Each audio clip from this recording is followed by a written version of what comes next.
to Nation Now. I'm Pradeep Nambiar. In this we talk about news from the nation, Maharashtra and Mumbai. As they say in every system, there's a conflict between abiding law and arbitrary power. The test for every democracy, it stands or it falls according to its own choice, whether to give supremacy to the law or to the will of the people, whether to constitute a moral association maintained by duty or a physical one kept together by force. We welcome our guest tonight. It is Kishore Tiwari Sahab from the Uddhav Bala Sahab Thackeray Sena. Kishore Tiwari Sahab, welcome to the show. Ali Daruwala Sahab from the BJP. Daruwala Sahab, welcome to the show. Arshad Azmi Sahab from the Indian National Congress. Arshad Sahab, welcome to the show. Welcome to the show. We talk about आज prime minister Modi BJP will start with you Tiwari sahab. BJP का कहना है कि Modi has been elected as the most popular global leader. The survey conducted by Morning Consult survey United States. Second is Bharat Jodo Nyay यात्रा में राहुल गांधी पूरे उत्तर प्रदेश में जिस प्रकार से गया, उन्होंने देखा कि अनएम्प्लॉयमेंट, भ्रष्टाचार और पेपर लीक से भरा हुआ है total. That's what he said. And third is, Kamlesh Vaishnav Sahab. Vaishnav Sahab, Union Railway Ministers has blamed Uddhav Thackeray ji. उन्होंने कहा कि Uddhav Thackeray ji is the cause for the delay of the bullet train project. Bullet train का project solely responsible delay is Uddhav Thackeray ji. Tiwari साहब, मोदी साहब most popular global leader है और उनका जो विकसित भारत का schemes है, report card is absolutely fantastic.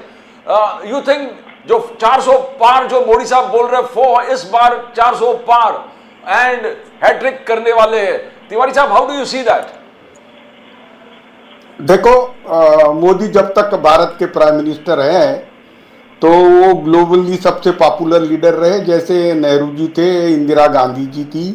तो मैं उसमें क्यों बहस में गिरूंगा. अब दूसरी बात है कि भारत के आम चुनाव में उनके 10 साल के परफॉर्मेंस का एनालिसिस भारत की जनता करेगी और भारत की जनता अपना विवेक का पालन कर कर विपक्ष का कार्यक्रम देखकर उनको थर्ड टर्म देना या नहीं देना ये डिसाइड करेगी.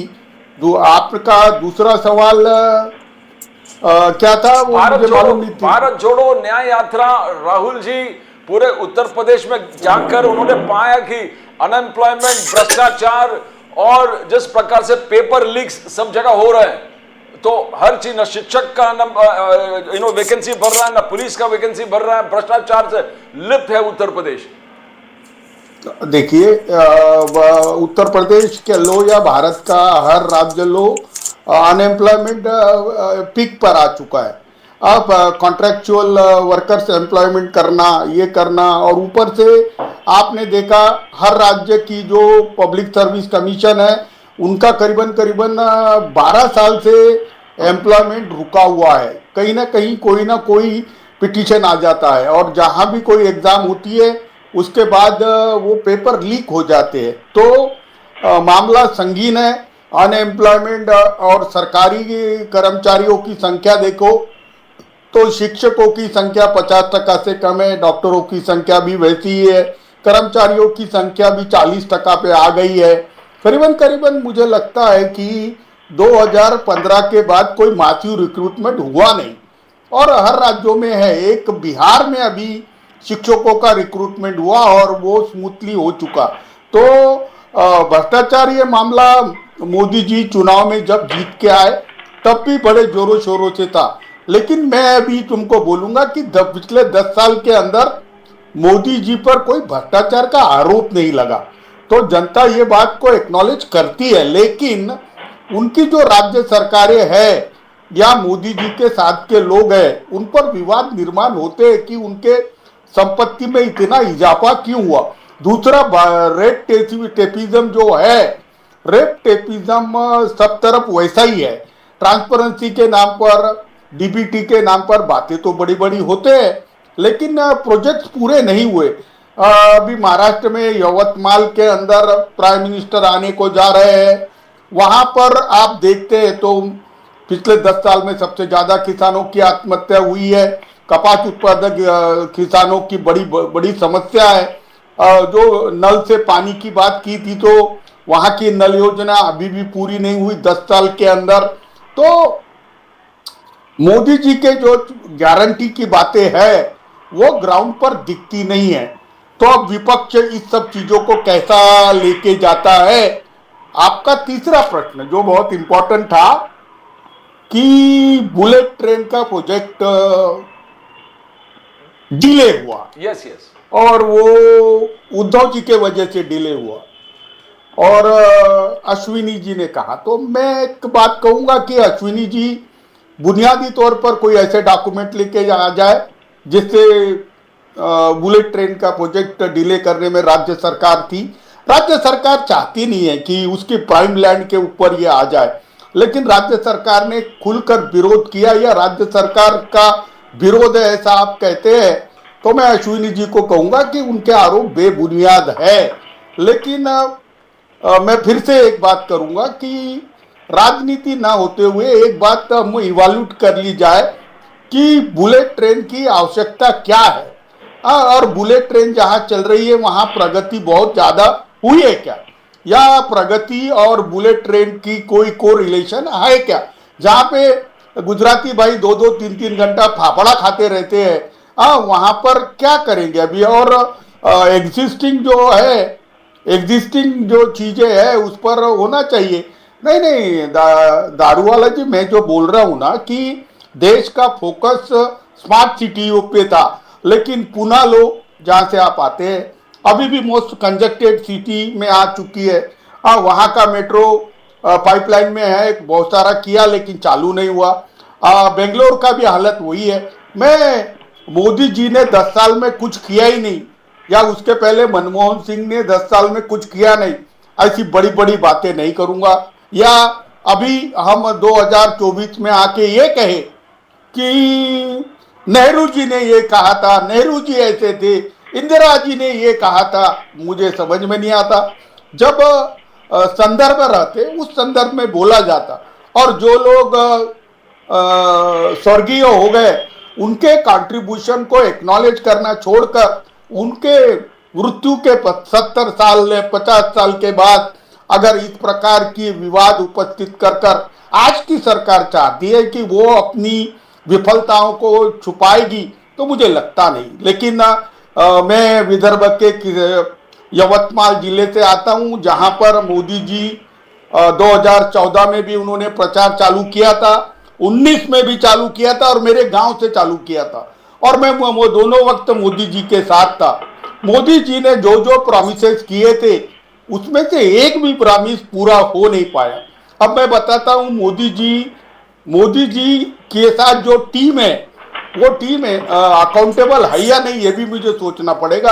और मोदी जी ने जैसा कहा था कि सेल्फ हेल्प ग्रुप में वो रिवोल्यूशन लाएंगे, किसानों के आमदनी में लाएंगे, मुझे एक बताइए कि कपास का मिनिमम सपोर्ट प्राइस जो कुछ उनके कैलकुलेशन की गलतियां हैं वो भी नहीं लोगों को मिल रहा, सोयाबीन नहीं मिल रहा, और आमदनी में किसानों के लागत मूल्य में बहुत खर्चा बढ़ गया।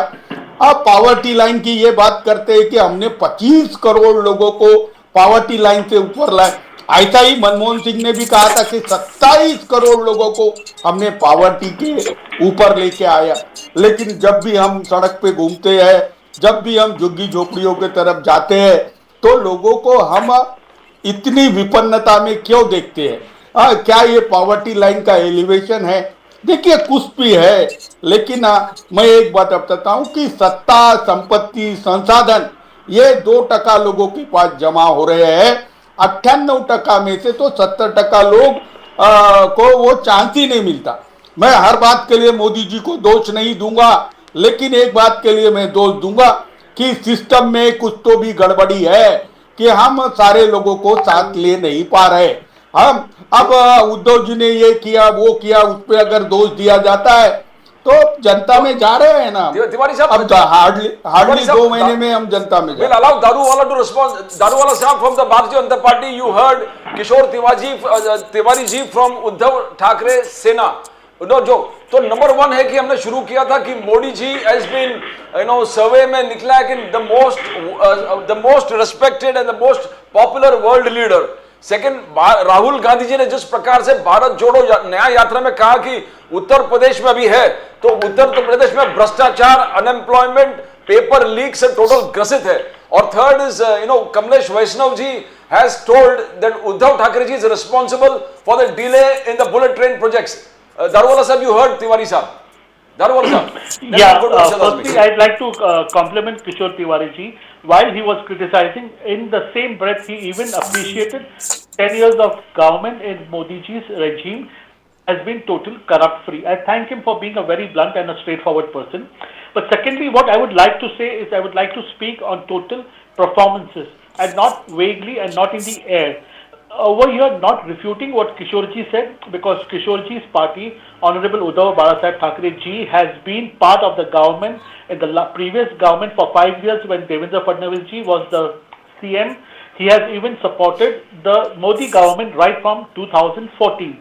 So just by refuting for the sake of refuting would be totally baseless. I would like to bring to his highlight over here, over 2.5 years of regime which he did along with Ajit Pawar and Congress Ashok Chavan and Uddhav Thackeray at the helm of affairs. They objected to the Nainar refinery in the Konkan region. But the moment they came into power, they are the same government who requested them to reopen. So what is this double standard? The people would like to know. In fact, I would not like to know because we were not in power. As to a project, you object when you are in opposition, and the same when you become the government, you request the same people to start the refinery. That is one thing. About being that reserve land where the bullet train was to come, or it was not supposed to come, it is now in the court of law. The judgment will come, and what is right and what is wrong, what is the forest cover that we are going to lose, and in comparison to the forest cover that we will lose, what is the oxygen emission will be benefited to Maharashtra. It will be in the public domain, and once it's in the Congress or BJP or Uddhav Balasaheb Thackeray Sena, if the court gives the verdict, it is for us, for all of us to adhere to.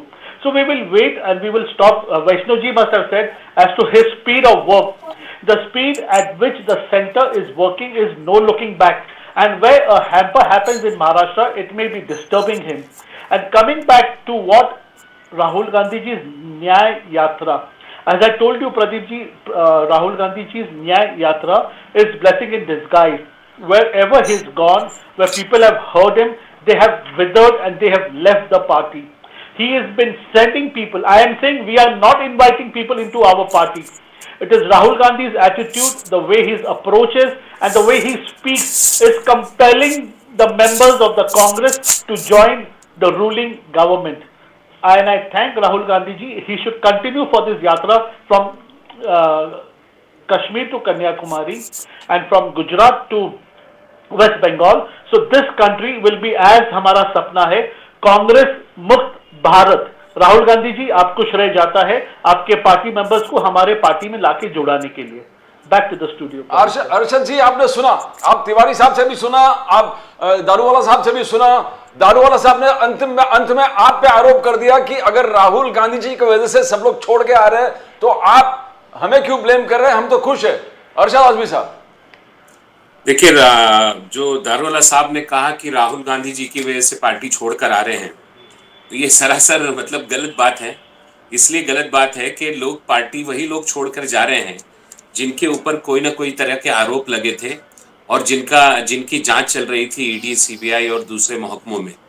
सवाल ये उठता है कि ये लोग छोड़ के जा नहीं रहे, इन्हें जबरन जो है भारतीय जनता पार्टी अपने पास जबरन खींच कर ला रही है. वो इसलिए ला रही है कि जितने नेता भारतीय जनता पार्टी में अभी तक काम कर रहे थे नरेंद्र मोदी जी के नेतृत्व में, तो नरेंद्र मोदी जी को ये लगता है कि उनकी वजह से अगला चुनाव जीता नहीं जा सकता.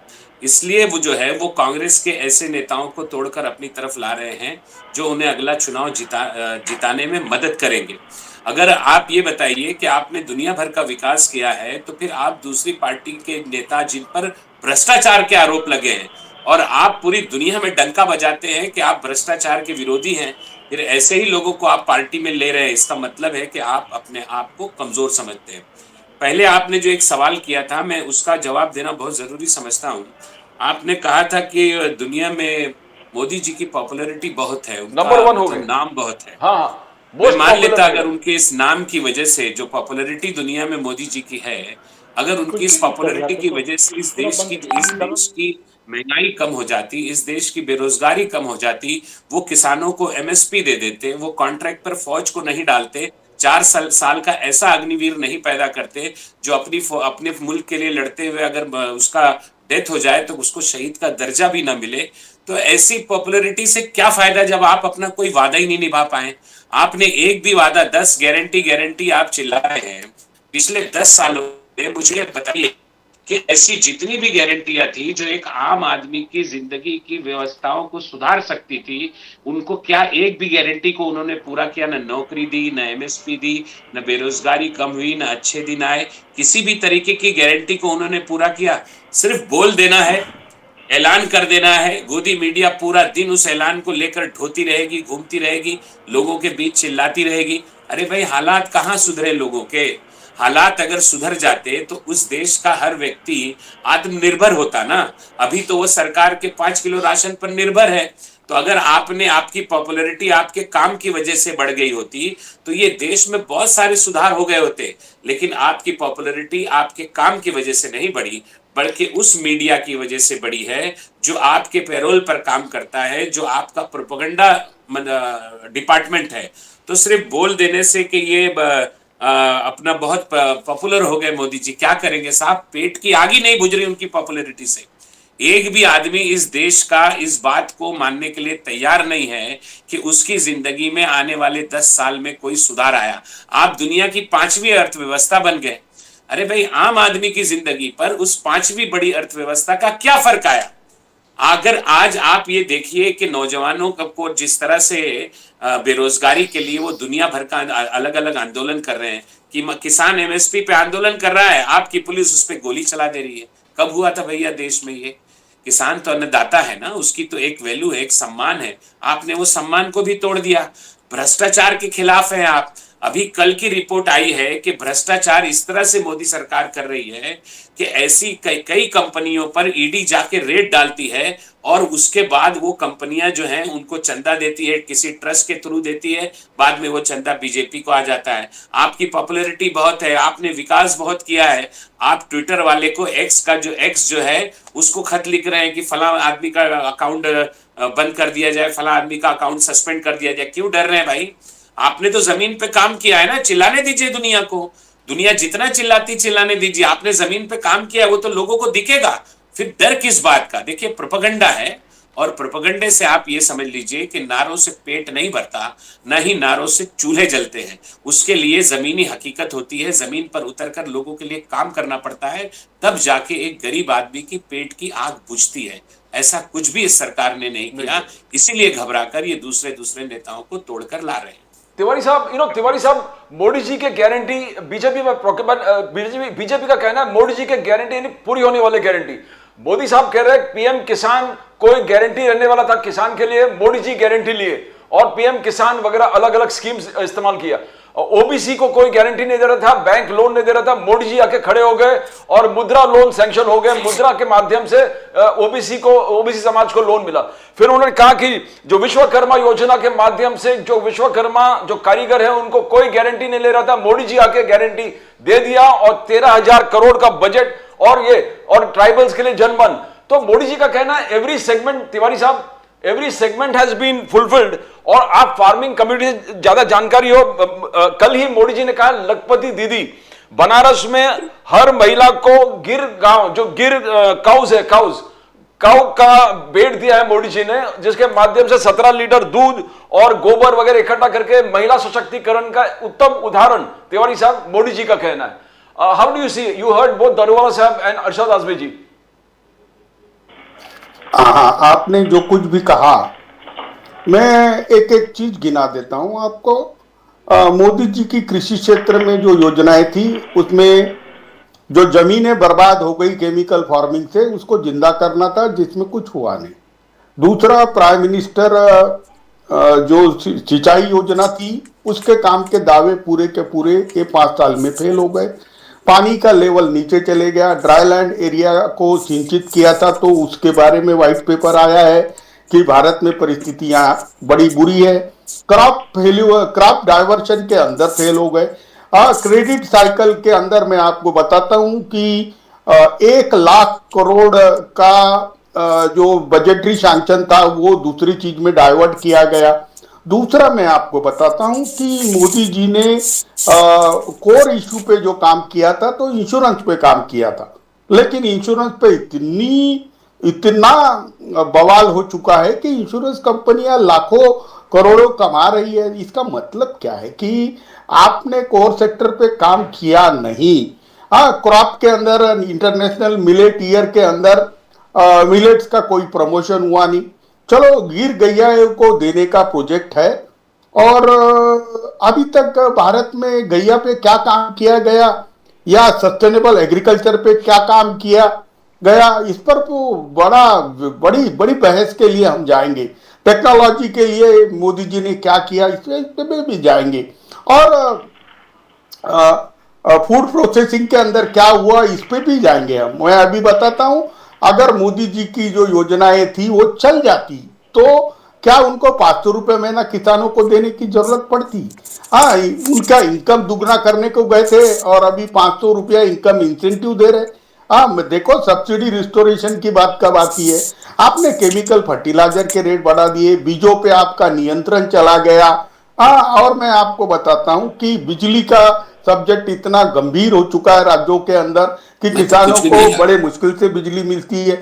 मैं और एक बात करता हूं कि आपने मुद्रा योजना के लाभार्थी गिना दिए, तो जरा खुलकर बैंक बोले कि मुद्रा पे उन्होंने कितना पैसा दिया, कितने लोगों को रोजगार के अवसर जताए। मुद्रा योजना तो ऐसी थी कि केवल एक फॉर्म भरने से मिलती थी।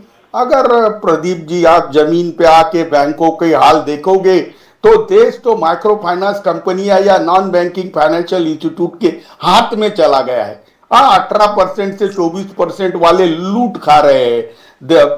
सरकारी बैंकें तो अंबानी अडानी को कर्जा देती है। भाई, आप समझ लो, भारत के 6-7 अमीरों को कर्जा दिया जाता है, और मुद्रा के अंदर ओबीसी को कर्जा दिया। ओबीसी तो था ही नहीं, वो तो उन्होंने माइनॉरिटी, दलित, आदिवासियों के लिए फोकस करने को बोला था। और उद्यम या रोजगार के अवसर दिलाने को या व्यवसाय करने के लिए ये कहां से आधार आया था, मुझे मालूम नहीं। दूसरा, आपने बोला तो 10 साल के बाद चुनाव के मुंह पर अब वो कह रहे हैं कि हम बहन को गैया देंगे, 17 लीटर दूध देगी। अरे भाई मोदी जी, दूध के लिए चारा लगता है, और दूध के हाल तो ऐसे है कि दूध के वजह से सारे दुनिया में कैंसर फैल चुका है। अभी आप ये जो दूध निकलता है, आप 17 लीटर की गारंटी ले रहे थे, लेकिन आप ये 10 साल के पहले करते थे तो ज्यादा असर पड़ता था। अरे ये प्रोसेस किया हुआ मिल्क कितना खराब है, ये आपको मालूम है? मोदी जी आरोग्य, किसानी, शिक्षा, इस पर जो खर्चा बढ़ा है, आपका रोजगार का या विकास का मॉडल जो था, तो मुझे नहीं लगता। और मुझे एक आज भी साहब से बोलना है कि फूड सिक्योरिटी अगर वो 80 करोड़ लोगों को देते हैं तो फूड सिक्योरिटी ये देने की आवश्यकता भारत में है, और साउथ ईस्ट एशिया में नहीं, लेकिन वर्ल्ड के अंदर फूड सिक्योरिटी देने वाला इतने ज्यादा लोगों को ये भारत अकेला देश है। तो इस पे तो जो पॉजिटिव चीजें है उसको तो गिनना ही पड़ेगा। अब आयुष्मान योजना में बहुत भारी कमी है, पंतप्रधान सिंचाई योजना में एक भारी कमी है, पंतप्रधान बीमा योजना में भारी कमी है, पंतप्रधान को क्रॉप पैटर्न या डाउन थ्रोडन लोगों के अपलिफ्टमेंट के लिए जो बोल रहे हैं कि वो यवतमाल जिले में अभी आ रहे हैं, पंतप्रधान 24 तारीख को यवतमाल जिले में आ रहे हैं। 2024 के अंदर 14 के अंदर जो प्रॉमिस करके गए थे वो भी किसान आ रहे हैं। 19 के अंदर लाखों महिलाओं को जो अधिकारों की बात करके गए थे वो भी महिला आ रहे हैं, और वो मन की बात बताने वाले हैं कि मोदी जी बताओ आमदनी दुगनी कैसी हुई, मोदी जी बताओ आपने बोला था कि नए से हम आपकी क्रेडिट साइकिल रिस्टोर करेंगे, महिला बचत गटों को नए से कर्जा मिलेगा, उनको रीरोलिंग मनी मिलेगा, कुछ नहीं हुआ 5 साल तक। अब मोदी जी केवल बड़ी बड़ी बातें करते हैं, ऐसा इंप्रेशन महाराष्ट्र में है। मोदी जी की विकास योजना बताने के लिए इनके सांसद और विधायक देहातों में जा रहे हैं, तो उनको मार मार के भगाया जा रहा है। थोड़ा सा दारूवाला जी आ जाओ यवतमाल जिले में, किसानों के आक्रोश का सामना करो। जब उन्होंने अपना कपास जो क्रैश क्रॉप है वो मिनिमम सपोर्ट प्राइस के नीचे बेचा, अपना सोयाबीन नीचे बेचा। देखिए सीसीआई जो सेंट्रल एजेंसी थी, नाफेड जो सेंट्रल एजेंसी थी, उसने कुछ भी नहीं खरीदा। मैं अभी बता रहा हूं, अभी बैंकों की वसूली चल रही है, माइक्रो फाइनेंस कंपनियां किसानों के गले पे बैठ गई है। और मोदी जी अगर यवतमाल जिले में आते हैं तो मोदी जी को इन सब सवालों के जवाब देना पड़ेगा। मुझे लगता है महाराष्ट्र में बीजेपी की उल्टी गिनती चालू हो गई है और जनता डिसाइड करेगी ना। जनता मोदी जी के सब प्रॉमिसेस को बार बार बताने से उनको याद आ रहा है कि यह आदमी ने कहा था कि आमदनी दुगनी कर दूंगा, 22 में सबको पक्का मकान दूंगा। अभी मैं आपको कई पाड़ा पे, कोलाम पोड़ो पे बताता हूं जहां पिछले 10 साल में एक भी घर नहीं मिला। घर किसको मिला मुझे मालूम नहीं, लेकिन अभी जिनको पक्का मकान नहीं है ऐसे लोगों की संख्या 80% में चले गई है। ये कहते हैं कि हमने क्या उनका 4 करोड़ या 8 करोड़ या 10 करोड़ कुछ भी बोलते हैं, ये करोड़ों में बातें करते हैं और वड़ा पाव खाते हैं। मैं अभी एक बात और बोल रहा हूं, इन्होंने बोला कि 10 करोड़वीं महिला इन्होंने उस दिन कहा अयोध्या में ढूंढ ली थी। वो 10 करोड़वीं महिला उज्ज्वला की जो गैस कनेक्शन की लाभार्थी थी। मैं अभी बताता हूं, मेरे पास आंकड़े हैं, इन एन एवरेज 80% लोग 1100 रुपए का सिलेंडर ले नहीं पाते, तो रिफिलिंग उन्होंने 2-2 साल से नहीं किया है। मैं अभी बता रहा हूं, आयुष्मान योजना के अंदर सरकार से भी पैसा उठाया जाता है और मरीजों को भी लूटा जाता है। महाराष्ट्र में तो 5 लाख और 5 लाख ऐसे 10 लाख मिलते हैं, फिर भी मैं देख रहा हूं इतना क्या। मोदी जी जो कहते थे कि मैं पीने का शुद्ध पानी दूंगा, महाराष्ट्र के अंदर किडनी के फेल्यूर के केसेस इतने रिपोर्ट हो रहे हैं कि पानी में वैशिला पानी ये दे रहे हैं। अभी मोदी जी अगर जमीन पे आएंगे, कभी हमसे बात करेंगे तो हम उनको बताएंगे हम तुम्हारे दुश्मन नहीं है। हमने 2014 में 2019 में आपके साथ ही काम किया है, लेकिन हम आपसे दूर इसलिए गए कि आपकी केवल आपके पास चाटुकार लोग भर गए हैं। मुझे बताइए, जो नेता एक सामान्य कार्यकर्ता थे, वैसे नागपुर के एक नेता आज हजारों करोड़ की संपत्ति के मालिक कैसे हो गए, मुझे समझ में नहीं आता। राजनीति में लोगों की सेवा करने में इतनी कमाई कहां से होती है। मेरे कोई भी आरोप बेबुनियादी नहीं है। अगर बीजेपी का कोई नेता मुझे ललकारना चाहता है तो ललकार ले, लेकिन आप दुनिया भर के लोगों के चरित्र का स्कैनिंग कर रहे हैं। ईडी सीबीआई को भेज रही है, अपने नेता के घर भी भेजिए जिनके बच्चों के 300 करोड़ के घाटे के धंधे हजारों करोड़ के प्रॉफिट में कैसे चल गए। दारूवाला जी दुनिया देखती है, ये तो पब्लिक है, वो सब जानती है। मोदी जी की उल्टी गिनती चालू हो गई। मैं भी कहता हूँ तिवारी, यू हर्ड किशोर तिवारी साहब, द रिपोर्ट कार्ड कहते हैं कि आपका इंप्रेसिव रिपोर्ट कार्ड जो भेज रहे हो कि 5th biggest economy, digital revolution, article 370 abrogation, Ram मंदिर पुनर्निर्माण, surgical strike, Balakot strike, triple तलाक, फिर जन कल्याण स्कीम्स का सब, आवास योजना तिवारी साहब बोल रहे हैं, उज्ज्वला, आयुष्मान, हर घर से हर चीज में क्रिटिसिज्म है। Daruwala sahab, everything has been ticked and red ticked. Daruwala sahab. Yeah, Pradeep sir, I'd like to answer. I have given 10-15 minutes yes, totally, yes. and I have not please, interrupted to Kishore Tiwari ji. And I would like to answer here with proof and facts. Yes, about Krishi Kalyan, he was asking the farmers are in doldrums in Maharashtra. So I'd like to set the record right. If the farmers are in doldrums, अगर वो अस्वस्थ है, तो sir PM किसान सम्मान निधि के अंतर्गत हमने 2,80,000 करोड़ का पैसे का डिस्ट्रीब्यूशन किया है और ये पैसे किसानों को मिल चुके हैं। तिवारी जी, आप प्लीज आपके फैक्ट और फिगर्स चेक करिए। शायद कोई लोग आपको आके मिले रहेंगे जिसने कहा रहेगा कि हमको पैसे नहीं मिले। ये पैसे direct at the press of a button किसानों के अकाउंट में ट्रांसफर हो चुके। प्रधानमंत्री बीमा योजना के अंतर्गत 30,000 करोड़ रुपए प्रीमियम गवर्नमेंट ऑफ इंडिया ने ऑलरेडी इंश्योरेंस कंपनी को भरा है और तहसीलदार, तलाटी, कलेक्टर लेवल के ऊपर वही किसान का जो पीक होता है उसका इंश्योरेंस कर दिया है। ये जो दिया है वो देने के बाद ही मैं आपको रिव्यूट कर रहा हूं। सर, कृषि निर्यात नीति बनाई गई, शायद आपको मालूम है, आप छुट्टी पे गए रहेंगे सर। आफ्टर दैट कृषि निर्यात के अंतर्गत 4 करोड़ तक लोगों तक हम पहुंच चुके हैं। आप ये लिख लीजिए सर, यहां पर सिर्फ खत्म नहीं होता है। 1,75,000 प्रधानमंत्री किसान समृद्धि केंद्र का स्थापना किया गया, जिसके अंतर्गत फार्मर्स ने अपना मूल्यवान प्रोडक्ट वहां पर बेचा है।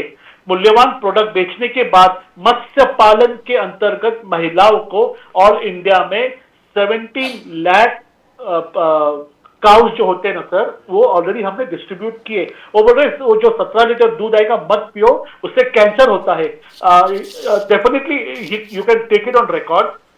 किशोर तिवारी जी बोल रहे वो जो 17 लीटर दूध है वो विषारी है, मत पीजिए।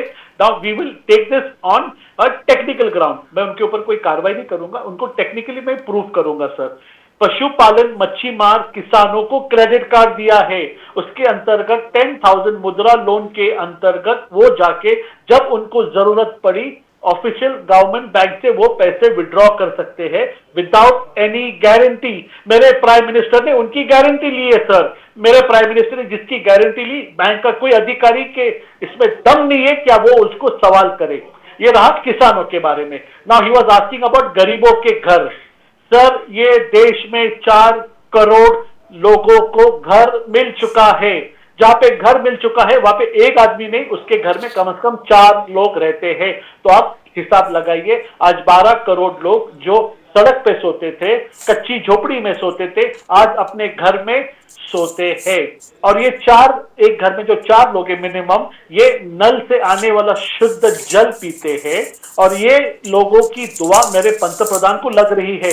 किशोर जी प्लीज नोट। इसके बाद में इन्होंने बताया क्या आयुष्मान भारत के अंतर्गत देवेंद्र फडणवीस, अजीत पवार, अशोक चौहान और जो एकनाथ शिंदे गवर्नमेंट है वो 5 लाख रुपए गरीबों को देते हैं। मेरे आर्ट मैनेजर है जिन्होंने अपने हार्ट का ट्रांसप्लांट, अपने हार्ट का स्टेंट ये अंतर्गत उन्होंने लिया। उसके बाद 5 लाख सेंटर से आता है।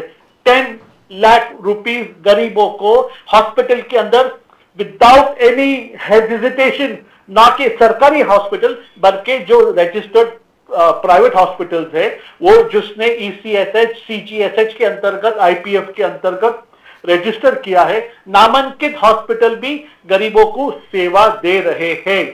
किशोर जी सेट योर रिकॉर्ड राइट। इसके बाद में आपने जो कहा सर भारतीय रेल के बारे में, भारतीय रेल के अंतर्गत 39 ज्यादा मार्ग पर वंदे भारत, नमो भारत और अमृत भारत रेल चल रही है। 1300 नए स्टेशन बने। किशोर जी प्लीज, हवाई जहाज पे तो आप जाते हो, कभी ट्रेन से भी सफर करके देखिए सर, कितने नए स्टेशन बन गए सर और लोग कितनी दुआएं दे रहे। भारत रेल में यहाँ पर बुकिंग 6 महीना पहले आपके, सॉरी नॉट आप तो हमारे थे पहले कांग्रेस के वक्त में सर, ब्लैक में टिकट बिकती थी, एजेंट बाहर रुकता था, टिकट नहीं मिलता था। 6 महीने पहले तक के टिकट का बुकिंग नहीं होता था। आज on a click of app आपको ट्रेन का टिकट मिलता है।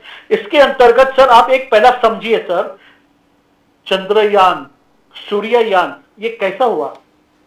क्यों पहले नहीं थे? इसरो, DRDO ये आपके समय में नहीं थे? कांग्रेस के समय में? किशोर जी तो हमारे हैं, कांग्रेस के समय में थे ना? जब ये सब वहां पर क्यों नहीं? जब चाइना जा चुका था, जापान जा चुका था, US जा चुका था, इंडियन क्यों नहीं गए? इसलिए नहीं जा सके क्योंकि पंतप्रधान ने इनके लिए निधि की उपलब्धता करके दी। परसों कोई तो बोल रहा था ये तो इसरो ने किया, DRDO ने किया, उसके अंदर प्राइम मिनिस्टर का क्या लेना देना है? आप क्यों अपनी खुद की पीठ थपथपाते हो? सर इसके अंदर जो फंडिंग दिया गया, इसके अंदर जो प्रायोरिटी दी गई सर, उसके अंतर्गत 15 लाख किलोमीटर ट्रैवल करके हमारी वहां पर चंद्रयान और सूर्ययान पहुंचा है। और जब उनके साथ हम नहीं है, जब वो हारे, जब उनका चंद्रयान नहीं पहुंच सका, तो हमारे प्राइम मिनिस्टर जाके उनको झपकी मारी और बोले आपके सक्सेस में मैं आपके साथ हूं, आपके फेलियर में भी मैं आपके साथ हूं। सर जब भी आप कहा थे सर, जब भी आपने कुछ नहीं कहा तो सुरक्षा के बारे में हम बात करते हैं सर। 10 सालों में जो सुरक्षा, ये तो देश मेरे अकेले का, भारतीय जनता पार्टी का नहीं, आपका मेरा है सर। ये बात को आप मानते रहेंगे क्या? There has been not a single terrorist attack. यहाँ पे ऐसे कुछ भी अगर षड्यंत्र हो रहे, वहां पे हमारे जवानों ने, जो जवान कोई पार्टी देख के काम नहीं करते, अपने जान पे खेल के उसको डिफ्यूज किया। चाइना से इतना डर के दुम दबा के सारा वर्ल्ड छुपता था, आज इंडिया चाइना को आग दिखाता है। आपने देखा गलवान घाटी में विदाउट आर्म मेरे सोल्जर्स ने, आपके और मेरे सोल्जर्स ने उनको खदेड़ के, मार के, विदाउट एक गोली फायर करते उनको किलोमीटर पीछे ढकल दिया। ये क्रेडिट मोदी जी को नहीं, हमारे भारतीय नागरिकों को जाता है, क्योंकि इसमें यह करने का साहस मेरे प्राइम मिनिस्टर ने और 140 करोड़ जनता ने दिया है सर उनको ये साहस। सर देश बढ़ रहा है, देश आगे बढ़ रहा है sir. 7.5 is the inflation rate on the positive side sir. 455 billion economic यहाँ पे एक्सपोर्ट हुआ करता था आपके वक्त में, आज इट हैज क्रॉस 800 बिलियन। यानी ये ऐसे ही हुआ, जो देश पहले इंपोर्ट करता था आज वो एक्सपोर्टर बन गया है। इसका श्रेय सर मोदी जी को अकेले को नहीं जाता है, ये 142 करोड़ जनता को जाता है सर। आपने एक बात किशोर जी आपने मानना चाहिए, आप हमारे सहकारी थे सर। स्टार्टअप 10 साल में 90,000 स्टार्टअप्स हुए हैं सर इंडिया में, और आउट ऑफ 90,000 स्टार्टअप 100 आइकॉन है। आइकॉन यानी जो बच्चों ने एक सपना देखा था कि हम एक हमारी इंडस्ट्री चालू करें, वैसे 90,000 बच्चों ने स्टार्टअप शुरू किया। उनके अंतर्गत उन्होंने कम से कम 80,000 एक स्टार्टअप के अंदर अगर आप एवरेज पकड़े तो यहाँ पर 8 करोड़ लोगों को सर्विस मिली है सर, नौकरी मिली है। ना कि IAS, IPS और NPSC के लाइन में कतार में नहीं रुके, ये पेपर लीक इसके भांगड़ में नहीं है सर। आज ओनर जो है ना अपने सर्वेंट से जब बात करता है तो उसको यस सर, नो सर, नमस्ते नहीं करता है, वो बोलता है hello hello mister Daruwala, how are you, क्योंकि उसको 1 लाख 2 लाख 3 लाख पगार है सर। 4 लाख लोगों को, करोड़ों को घर मिला है सर। रोटी, कपड़ा, मकान, दवा, ये जो दीनदयाल उपाध्याय के अंतर्गत जो दिया जा रहा है ना सर, इसका सपना 80 साल पहले जनसंघ, भारतीय जनता पार्टी और स्वयं सेवक संघ ने देखा था सर। जब भी कोई पार्टी नहीं थी, इमरजेंसी जब ये कांग्रेस ने लाई ना, हम बोलते स्वर्गवासी लोगों के बारे में कुछ बोलना नहीं चाहिए। मैं क्षमा चाहता, किसके बारे में मैं कुछ बोलना नहीं चाहता सर। इमरजेंसी में आप भी तो हमारे साथ थे, इमरजेंसी को विरोध करने वाले, जब कोई पार्टी नहीं थी सर, उनको विरोध करने वाले में से हम थे सर। एट्रोसिटीज जो होती है ये कांग्रेस ने किया है सर। ये कांग्रेस के राज को अगर हम आज नाम नहीं रखेंगे, ठीक है आज नेहरू जी हमारे बीच नहीं है, इंदिरा जी हमारे आज बीच नहीं है सर, पर उन्होंने जो बीज बोई थी ना वो 2014 में उखाड़ फेंकी मोदी जी ने। आज 2014 में जो हमने डिक्लेयर किया था ना 370, तो आपने छोड़ क्यों नहीं दिया सरकार? पहले गाली देते थे, आज अपना दोस्त बोल रहे हो, आज आप हमारी उपलब्धियां को नाकार रहे हो। इसके लिए किशोर जी आपको जनता माफ नहीं करेगी। आप कहते हैं जनता जनार्दन, अब कुछ ही महीनों का नहीं, कुछ ही दिनों का सवाल है। मोदी जी क्या है ये आपको बटन के माध्यम से बहुत जल्दी मालूम पड़ेगा। किशोर ji, Tiwari sahab, before I come to you, just allow Arshad Azmi to retort, because Congress में बहुत आलोचना किया है। बोलिए बोलिए अरशद आजमी साहब, बोलिए। उसके बाद देखिए, अपना दारूवाला साहब असल में जो सब बातें पढ़ रहे हैं वो ठीक बात है, कि इसलिए ठीक बात है कि वो सारी कागज पे लिखी हुई है। वो लिखकर ये उसका वादा करना था जनता से, इसलिए वो सारी चीजें कागज पे लिखी। जैसे जब शुरुआत किया था 2014 में, तो कागज पे लिखा गया कि हर साल 2 करोड़ नौकरी देंगे, पर मिली क्या? नहीं मिली। दारूवाला साहब जो किसानों की बात कर रहे हैं, हाँ ठीक है, सुनिए ना साहब, स्टार्टअप को नौकरी नहीं बोलते, नौकरी का मतलब अलग होता है। स्टार्टअप वो जो है ना वो बिजनेस होता है, बिजनेस और नौकरी में बहुत फर्क है, इस बात को समझ लीजिए। किसानों की बात मालिक काम करता है क्या? सुनिए ना मेरी बात, किसानों की जो आपने बात किया ना, 60% किसान है इस पूरे देश में, 60 से 70%। अभी 2014 के पहले का आंकड़ा उठा के देख लीजिए, 35% का जीडीपी शेयर था किसानों का। आज किसानों का जीडीपी शेयर जो है वो 15% पर आकर गिर गया है। 60%, 65, 70% तक जो किसान है, उसमें अधिकतर किसानों की आयु जो है आज वो 30 रुपए से भी कम हो चुकी है। जो बीमा की बात करा है ना, बीमा में किसानों को फायदा नहीं हुआ। 40,000 करोड़ रुपया बीमा कंपनियों ने कमा लिया। 14 लाख करोड़ रुपया अगर आपने जिस तरह से बड़ी कॉर्पोरेट कंपनियों का कम किया था, कुछ इन किसानों का भी कम कर देते, तब आप ये बात बोल सकते थे कि आपने किसानों की मदद की। आज पूरे पूरे देश में किसान आंदोलन चल रहा है, पर हरियाणा और पंजाब के बॉर्डर पर किसानों पर गोलियां और आंसू गैस के गोले दागे जा रहे हैं। महाराष्ट्र के अंदर जो है वो गन्ना और प्याज का किसान आंदोलन कर रहा है, आपको पता होगा ना ये बात। तो किसानों की आपने इतनी मदद कर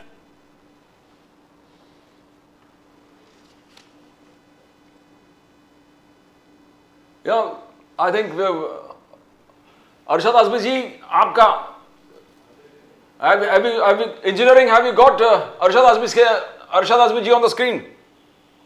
Is he on? Network is gone. We'll come back to Tiwari ji. Tiwari ji, you can continue. आपने सुना जो आलोचना दारूवाला साहब ने किया, तिवारी साहब? नहीं, मैंने जो पॉइंट रखे थे वो उनके लिखे हुए कागज में नहीं थे, तो उन्होंने नहीं बोले। मैंने क्या बोला कि अगर आप किसानों को 500 रुपये में देंगे तो जितने किसान है उनको मल्टीप्लाई करो तो उनको 2000 रुपए, 500 रुपए नहीं सर, 2000 रुपए उनके अकाउंट में हर महीना जाते हैं। अगर 4 किसान है तो उसके घर में 8000 रुपए महीना जाता है। किशोर जी, जनता से सच बात करिए। देखिए, मैं बीच में तो बोला नहीं, और ऊपर से 500 रुपए फिगर रॉन्ग है ना सर आपका। आप अपना करेक्ट कर ले तो ठीक होगा। मैं कह रहा हूं महाराष्ट्र सरकार भी 500 रुपया देने को जा रही तो वो 1000 हो जाता है, लेकिन सेंट्रल गवर्नमेंट से 500 रुपया आता है पर मंथ, यानी साल के 6000 रुपया। तो ये सब चीजें रिकॉर्ड पे है और आप उसको वेरीफाई कर लो। लेकिन मैं थोड़ा सा आपको सीरियस टर्म में बात कर रहा हूं कि देखिए,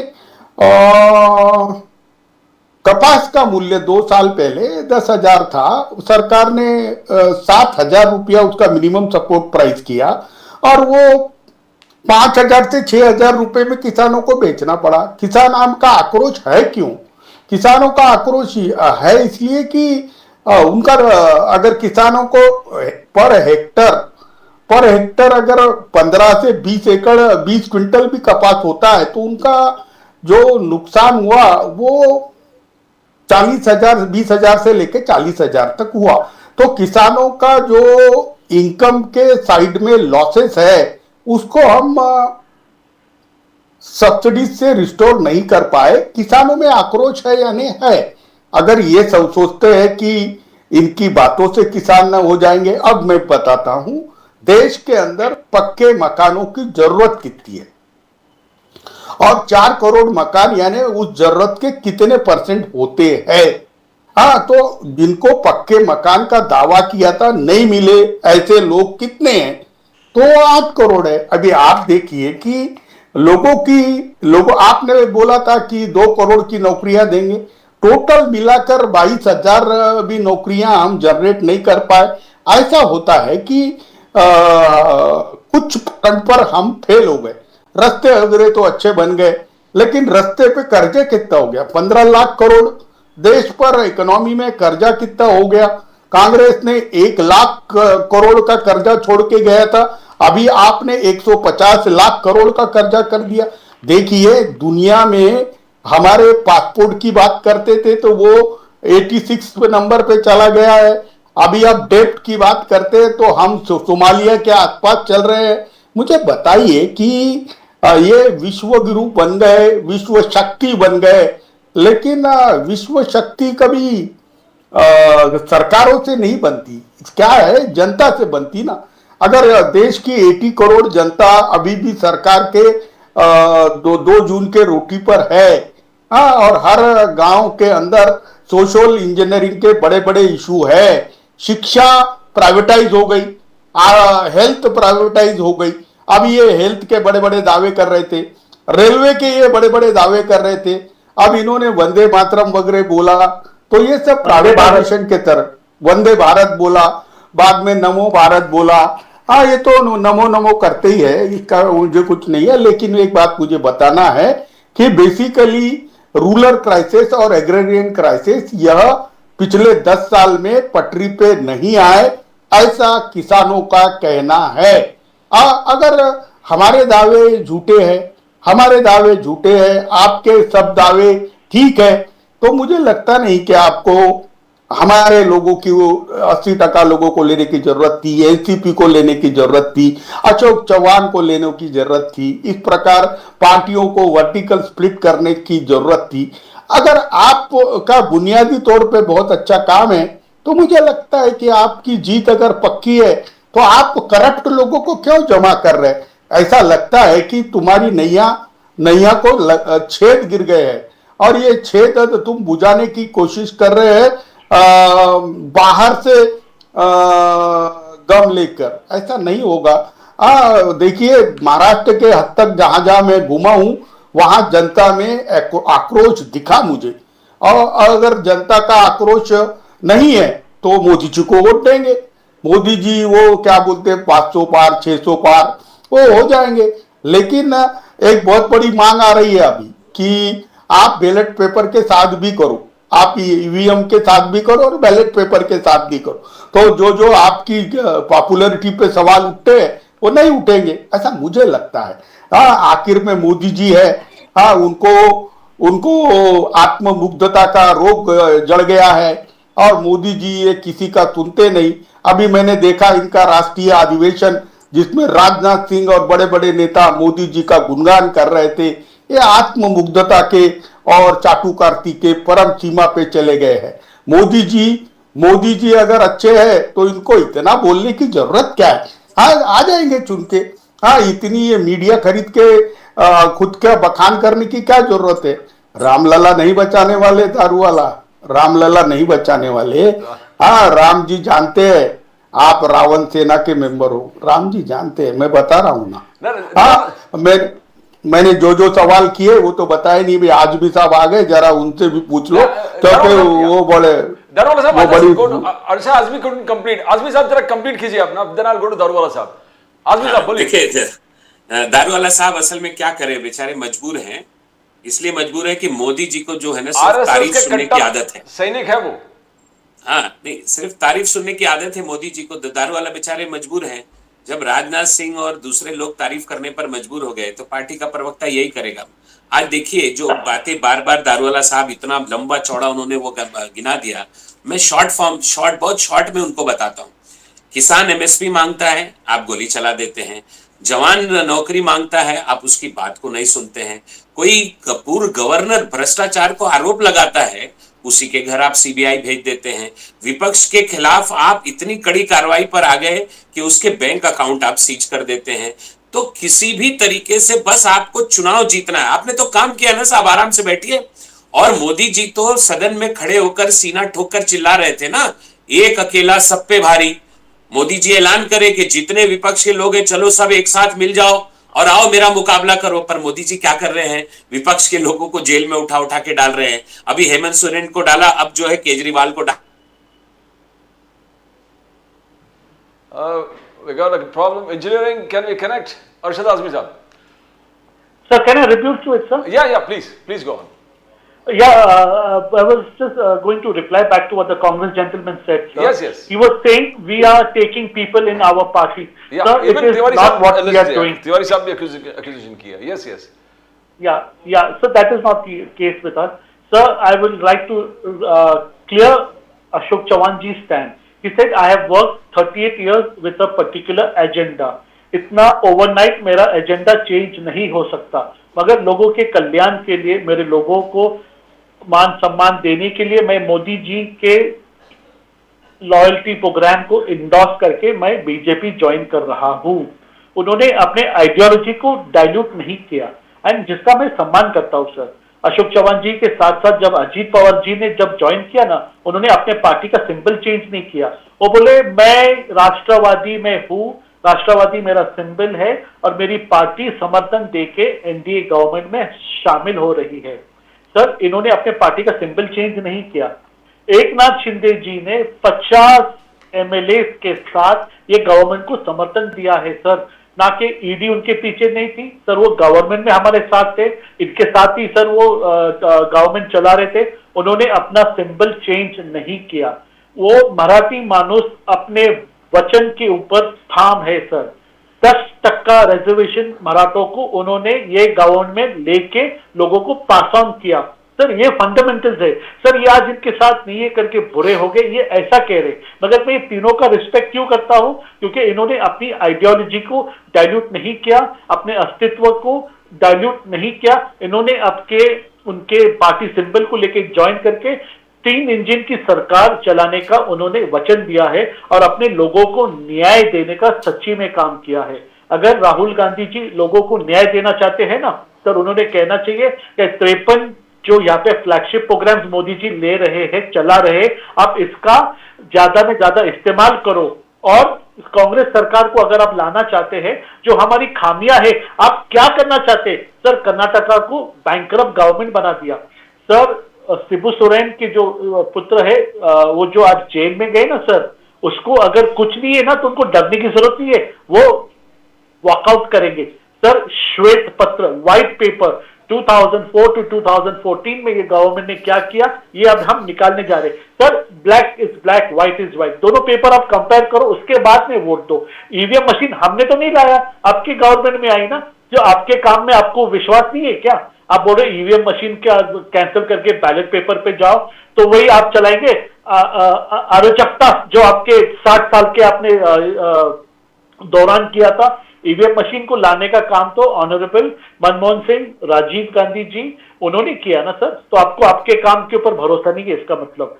तो ये सब बातें हैं किशोर जी, आप चुप आज इनके बाजू में मांडी को मांडी लगा के बैठे हैं, तो ट्यून चेंज मत करो। क्योंकि सर मालूम नहीं है, मैं उद्धव जी का बहुत ज्यादा सम्मान करता हूं, वो हमारे नेचुरल अलायंस है, मेरे ब्लड अलायंस है। कल को उद्धव जी आज रात को डिक्लेयर करेंगे ना क्या मैं बीजेपी के साथ जा रहा हूं, किशोर जी आपको भागने को जगह नहीं रहेंगी। नेचुरल अलायंस है सर, वो प्लीज उल्टा पाल्टा मत बोलिए। और मोदी जी का काम है ना सर, वो डॉक्यूमेंटेड है, एविडेंस है, और यहाँ पे विद एविडेंस में बात करता हूँ। और कांग्रेस तो खैर जाती दिख रही है, मुझे लगता है ये एक ही प्रवक्ता बच गए, शायद बीजेपी को और कांग्रेस को सपोर्ट करने के लिए कोई बचा ही नहीं सर इनके पास। Tiwari sahab, before I come to you, let Arshad Azmi sahab finishes. Azmi साहब कंप्लीट कीजिए आप जो बोल रहे थे। देखिए, मैं जो अभी दारोवाला साहब ने कहा उसको भी साथ में लेते हुए चलता हूं कि आप वो कह रहे हैं कि ईवीएम पे आपको आपत्ति है। असल में क्या है, सत्ता के अहंकार में दारोवाला साहब, आप लोगों ने जनता की आवाज सुनना तो कई सालों से बंद कर दिया है। ईवीएम का मुद्दा जो है इस वक्त सड़कों पर लेकर देश की जनता चल रही है, तो आप जनता का सम्मान कीजिए। वही राजा, वही आपको वोट देकर जिताई थी। जो आपने सारी जो ये बातें गिनाई मैनिफेस्टो वाली, मैनिफेस्टो के जो उस पे जो आज सच्चाई है ना देश की, वो ये है कि आज की डेट में अगर आप सिर्फ महाराष्ट्र के और अगर आप सिर्फ 18 से 24-25 साल के जवानों को का पता लगाएंगे तो 40 से 42% नौजवान जो है बेरोजगार है। आपने उसके लिए कोई एक शब्द भी पिछले दिनों से आज तक मोदी जी ने कहा? नहीं, आपने वोट किया ना आपके 10 साल में। आपने वोट दिया ना रोजगार, आपके इसमें तो सबको रोजगार था, बेरोजगार तो कोई था ही नहीं। तो अभी हमारे शासन में लोग बेरोजगार हो गए। हाँ बिल्कुल, आपके शासन में बेरोजगार हो गए। इतना जबरदस्त रेट जो था बेरोजगारी का कभी नहीं था। महंगाई इतनी हाई ऊंचाई पर कभी भी नहीं थी। आपके ही शासन में ये सारी चीजें हो गई। नहीं इसलिए हो गई कि जैसे आप ये कह रहे हैं कि मोदी जी को ये सारी चीजें गिफ्ट में मिली हैं और वो पूरी दुनिया में पॉपुलर है। अरे भाई साहब, आप जब जनता, वो प्रेस है ना, जो प्रेस, अगर प्रेस के सवालों को सुनेंगे ना तब आपको हकीकत पता चलेगी कि देश में हो क्या रहा है। वो प्रेस वाला एक देश के कोने कोने से लोगों के सवाल उठा के लाता था और प्रधानमंत्री से सवाल किए जाते थे। आपने बंद कर दिया वो सिस्टम, आपको पता ही नहीं हो रहा है कि देश में क्या है। आप ये बताइए, इससे पहले अपना इन्होंने भी कहा कि 80 करोड़ लोगों को अनाज मिल रहा है। ये अच्छी बात है क्या? मिल रहा है? अरे भैया, उनको काम दे दो ना, उनके हाथों को काम दे दो। वो सम्मान के साथ अपने हाथ से मेहनत करके कमा कर पैसा वो खुद खरीद के खा लेंगे। भाई आपको क्यों देना पड़ रहा है 80 करोड़ रुपया? आप तो दुनिया, अरे 80 करोड़ लोगों को अनाज, आप तो दुनिया की 5वीं बड़ी अर्थव्यवस्था है ना। मुझे बताइए, इतने अमीर देश में 80 करोड़ लोगों को जो है वो फ्री में राशन लेने की जरूरत पड़ रही है। जवाब दीजिए, इसका क्यों जरूरत पड़ रही है? इसको आप उपलब्धि गिना रहे हैं? ये उपलब्धि है, देश को लूट रहे हैं। इलेक्ट्रल बॉन्ड पे अभी सुप्रीम कोर्ट ने फैसला दिया कि आप उन कंपनियों से इलेक्ट्रल बॉन्ड ले रहे थे जिनके घर जाकर, जिनके दफ्तर ईडी सील कर रही थी और वो बेचारे डर कर आपको पैसा दे रहे थे। अभी ये सब बातें खुली है ना। एक लफ्ज कहा मोदी जी ने उसके ऊपर? भाई साहब, ऐसा है ना कि देखिए, शुतुरमुर्ग की तरह मुंह को घास में छुपाकर ये मत समझिए कि दुनिया आपको देख नहीं रही है। दुनिया आपको देख रही है, आपके भ्रष्टाचार को देख रही है। मोदी जी के ऊपर आप लोग बोल रहे हैं कि कोई भ्रष्टाचार नहीं है, इससे बड़ा भ्रष्टाचारी इससे पहले कोई सरकार आई नहीं जो देश के पैसे को लूट कर अपनी तिजोरी भर रही है। पीएम केयर फंड का आप लोग हिसाब क्यों नहीं देते? दीजिए ना उसको, पीएम केयर फंड का हिसाब देंगे क्या? अरे भाई साहब, ऐसा है कि देश का गरीब आदमी जो है, आज 60% लोग इस देश में ऐसे हैं जो दिन का 100 रुपया नहीं कमा पा रहे हैं। आप 8-8 लाख का सूट पहन रहे हैं, आप जो है विदेशों में करोड़ों रुपया खर्चा कर दे रहे हैं, आप जो है बेगर मतलब सिर्फ अपने आप को स्थापित करने के लिए मंत्रालय रहते हुए एक नया मंत्रालय बना दे रहे हैं। गरीब आदमी की सहायता कीजिए, गरीब आदमी की मदद कीजिए। संविधान का जो मूल आदेश था वो यही था कि इस देश में रहने वाले आखिरी व्यक्ति तक उसकी सारी सुविधाएं पहुंच जाए। यही इस देश के सरकारों की जिम्मेदारी, कर्तव्य होगा और सबसे पहला और आखिरी काम यही होगा। क्यों आज देश के अंदर इतनी खाना जंगी चल रही? क्यों किसान सड़कों पर वो कर रहे हैं? अग्निवीर के जवान जो है उनको लाठियां बरसाई जा रही हैं, महिलाएं सवाल करती हैं, उनको पर लाठियां बरसाई जाती हैं। क्या सारी चीज आप जबर से रोक देंगे? क्या सारी चीज आप ताकत से मसल देंगे? देखिए, एक बात याद रखिए, दुनिया के बड़े बड़े तानाशाहों को उस मुल्क की अवाम ने खाक चटा दी। ये 2024 का चुनाव आप 400 पार कर रहे हैं ना। अभी गठबंधन हुआ, सारी हवा निकल गई। अब लगे फिर वो राहुल गांधी जी के ऊपर टिप्पणी करने, राहुल गांधी जी ने इनका अपमान किया, राहुल गांधी जी ने उनका अपमान किया। एक आईपीएस अफसर को आप खालिस्तानी बुला रहे हैं, ये अपमान नहीं है क्या? तो देखिए, सवाल इस बात का नहीं है कि आपकी पॉपुलैरिटी कितनी बड़ी है और आप कागज पर कितनी योजनाएं लिख कर लाए हैं। जितनी बड़ी बड़ी योजनाएं आप लिख कर लाए हैं, अगर सही में उसका फायदा होता तो आज आपको चुनाव घर बैठ के लड़ना पड़ता, आपको आना ही नहीं पड़ता प्रचार के लिए। लेकिन क्या है कि सिर्फ योजनाएं, झूठे वादे, खोखले नारे, इनसे न पेट भरता है न चूल्हा जलता है। भैया, 2024 का चुनाव आ गया, बहुत सब्र किया देश की जनता ने, अब इंतजार कर रही है। आप यकीन कीजिए, लोग इतने परेशान है कि वो कह रहे कि इतना लेट क्यों हो रहा है चुनाव, जल्दी से लाइए। आप देख लीजिएगा कि 200-400 पार का नारा लगाने वाली भारतीय जनता पार्टी 200 से पार अगर हो जाती है तो ये बहुत बड़ी बात होगी। तिवारी साहब, we'll come to you, Darola Sahab. You heard what Arshad Azmi Sahab said. You heard what he says. जिस प्रकार से क्रिटिसाइज किया, सब लोग एक साथ आ गए, गठबंधन सब मिल रहे हैं। केजरीवाल जी आ गए साथ में, अखिलेश यादव साथ में आ गए, यहाँ पर एमवीएस साथ में है। हाउ डू यू सी 303 से 370 या 53 प्लस से 272, जो एक जबरदस्त उन्होंने कहा कि सब जुड़ रहे। How do you see it, India Alliance? Sir, India ने इंडी अलायंस कहना चाहिए, क्योंकि आप जो है ना सर, वो कांग्रेस दिल्ली में और पंजाब में इनके साथ नहीं है।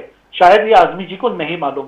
Sir, coming to the fact what he was saying balance के बारे में, नहीं ये आप निकाल दो सर, अब आप निकाल दो। सुबह में वो आपसे रूट के जाते, रात को बोलते चलो साथ में मिलते हैं, फिर सुबह में बोलते नहीं मैं आपसे रूठा हूं। तो ऐसे पागल लोगों के साथ में सर, मैं तो बोलता आप तो आपके लिए वो बहुत अच्छी बात है, आपको ऐसे लोग सूट करते हैं। पर सर, मैं कहना चाहता हूं, ये जो इन्होंने कहा ना बैलेट पेपर पे लाना चाहिए, सर डिजिटल इंडिया की तरफ तो पूरी देश तो छोड़ो, वर्ल्ड गर्व से देख रहा है। और के वर्ल्ड के अंदर डिजिटल फुटप्रिंट जो है 46% ऑफ द वर्ल्ड का डिजिटल फुटप्रिंट इंडिया के अंदर है। शायद इनके वो इल्म से वो मिस हो गया।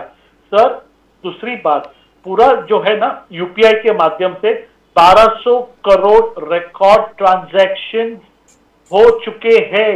अगर ये इतना इनको डिजिटल फुटप्रिंट और ओपननेस के ऊपर अगर इनको डाउट है, तो इन्होंने इनके कार्यकाल में ये सब क्यों नहीं किया सर? इनके हाथ किसने रोका था सर? डिजिटल इंडिया के माध्यम से यहाँ पर भ्रष्टाचार को पूरा का पूरा हमने पॉज का बटन दबा दिया है सर। इनको ये जो अस्वस्थता हो रही है ना सर, इनका पूरा करप्शन बंद हो चुका है। इनकी दुकान जो है ना, लूटने की दुकान बंद हो चुकी है सर। इनके सारे जो इन्होंने नहीं क्या कॉलेजेस और ये जो पीएसयूज खोले थे जहाँ पे इनके चमचों को नौकरी दिया जाती थी सर, वो to the highest bidder Modi government को उठा के बेच दिया आपने। बेच नहीं दिया सर। सुनिए ना, आराम से सुनिए, एक मिनट, एक जनता तक की ये गलत आवाज मत पहुंचाओ सर। कांग्रेस ये जो कर रही है ना काम, नहीं आपने बेचा नहीं उसको, जो सरकारी कंपनियों को आपने बेचा नहीं, उसको टेंडरिंग करते सर। गवर्नमेंट का काम कंपनी चलाना नहीं है, एडमिनिस्ट्रेशन करना है। आप लोग तो धंधा कर रहे हैं 7 साल, आपका धंधा बंद गया करके आप अस्वस्थ हो रहे हैं सर। जो सरकारी कंपनियां लगाना गवर्नमेंट का ही काम है ना। सर सुनो ना, लगा दिया ना, जब भी नया नया हमें आजादी मिली लगा थी, दिया आपने, अब भेज दिया आजादी उसको। हो गई, लोगों का हो गया। अब तो सिर्फ लोगों को ये भेज दिया इलेक्शन आपने। के मुद्दे के ऊपर, इलेक्शन आने के टाइम में आपको शेतकरी के लिए, फार्मर्स के लिए आपको जो ये जो होती है ना अस्वस्थता, ये टाइमिंग सर पब्लिक जान चुकी है सर। बॉर्डर पे कौन लोग रुके, उसका टूल किट क्या है, सब आपके सामने आएगा। ये कहां से पैसा आ रहा है आपको टाइम में, मनमोहन सिंह के टाइम में, मनमोहन जी के टाइम में, ये पल्सेस, ये दाल, ये सब इंडिया में मैन्युफैक्चरिंग बंद करके कनाडा से आता था। अब जब वहां से उनकी दुकान बंद हो गई ना, जब यहाँ पे जो हमारा फार्मर्स सेल्फ रिलायंट हो गया है, तो अब इनकी सब दुकान बंद हो चुकी है। तो इन्होंने ये भाड़े के लोग लाकर बॉर्डर पे खड़े किए। 8 महीने 6 महीने का स्पॉन्सरशिप इनको मिला है। ये स्पॉन्सरशिप कहां से आया? आदमी जी शर्म आना चाहिए।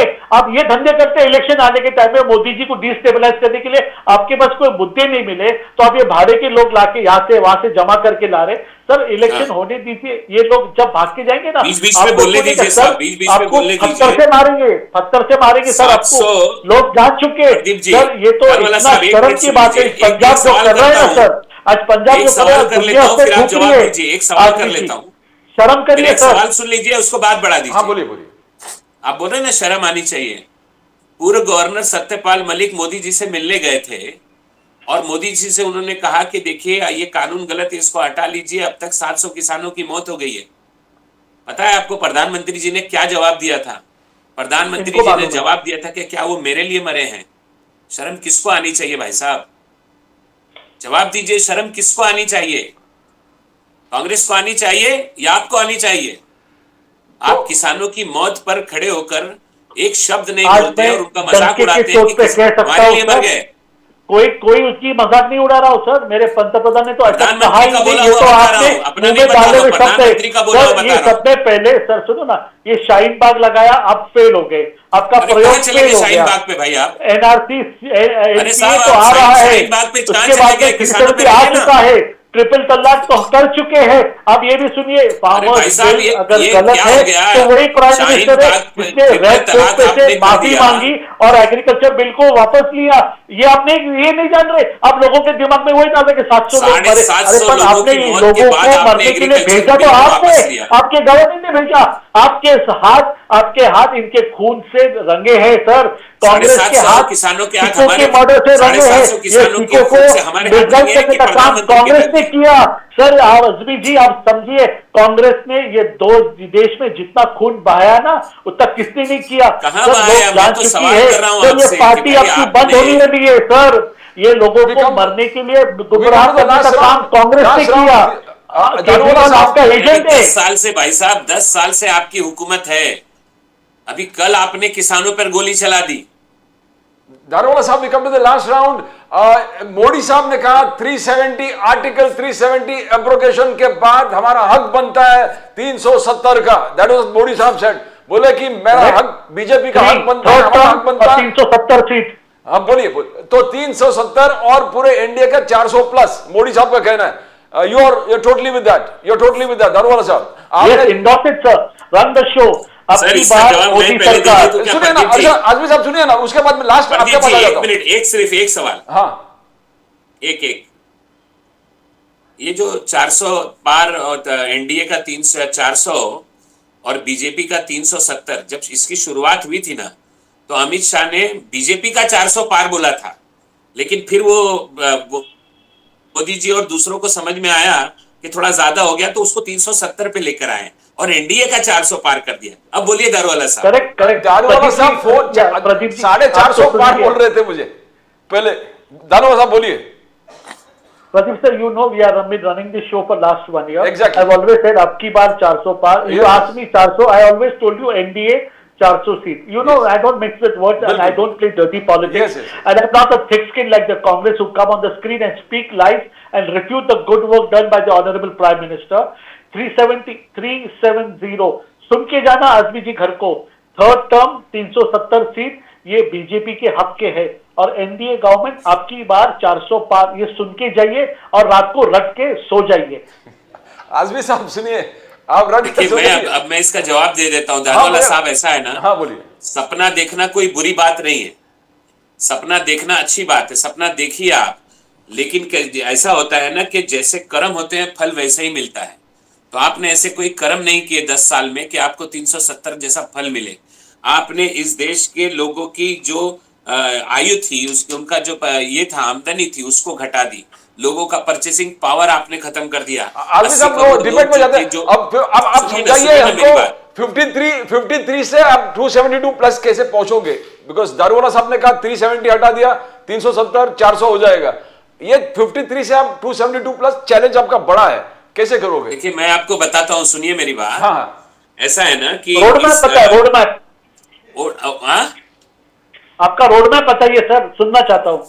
नहीं, रोड मैप, अरे रोड मैप आपको क्यों बताऊं? आप देख नहीं रहे भारत जोड़ो यात्रा चल रही है सर? सबसे बड़ा चैनल है सर, सबसे बड़ा चैनल है ये ओटीटी प्लेटफॉर्म का सबसे बड़ा चैनल है। लाखों लोग सुन रहे हैं आपको। बताइए कांग्रेस क्या करना चाहता है? कर्नाटका बनाना चाहता है क्या के इंडिया को बैंकरप्ट? क्या कर्नाटका में क्या गलत हो गया है? कर्नाटका इंडिया के बाहर से आया है क्या? सब मिनिस्टर है, सब मिनिस्टर कर्नाटका को, सब मिनिस्टर पूरे इंडिया को मणिपुर बनाना चाहते हैं। आप इंडिया को मणिपुर बनाना चाहते हैं? आप इंडिया को अरे मणिपुर मणिपुर से बनाना अच्छा चाहते याद हैं आया क्या? प्रदीप जी, राहुल गांधी कहते ना, क्या उखाड़ा आपने मणिपुर में? क्या शांतता लाई? क्या न्याय दिया? आप थे ना वहां पे, मणिपुर से आपकी यात्रा शुरू हो गई ना। बताइए ना आपने क्या किया, क्या रोड मैप है शांतता लाने के लिए? आप गांधी जी गए थे, सुनिए मेरी बात, राहुल गांधी जी गए थे वहां पे, उन लोगों का जो बेचारे अत्याचार का शिकार हुए थे उनके आंसू पोंछने गए थे, कम से कम उनसे मिले, उनके आंसू पोंछे। प्रधानमंत्री तो वहां जाने की हिम्मत तक नहीं जुटा पाए। सोल्यूशन दो ना, सोल्यूशन दो। अरे प्रधानमंत्री तो जाने की हिम्मत तक नहीं जुटा पाए ना वहां पर। नहीं, राहुल गांधी बताओ ना क्या सोल्यूशन दिया? नहीं, सोल्यूशन सरकार देगी ना। आपने क्या सोल्यूशन दिया? जल तो रहा है मणिपुर अभी तक। को यात्रा कर रहे, लोगों का टाइम पास कर रहे, रास्ता बंद कर रहे, आपने सोल्यूशन नहीं है। मैं तो ये बोला रोड मैप नहीं है, सोल्यूशन नहीं है। आप देश को किस तरफ लेके जा रहे? आपका अभी तक नहीं है, आपका जो है ना एजेंडा नहीं है। आप लोग सिर्फ जो है ना इंडिया अलायंस, अरे इंडिया अलायंस का आज तक तुम्हारा एजेंडा नहीं है। अरे क्या करेंगे आप देश को?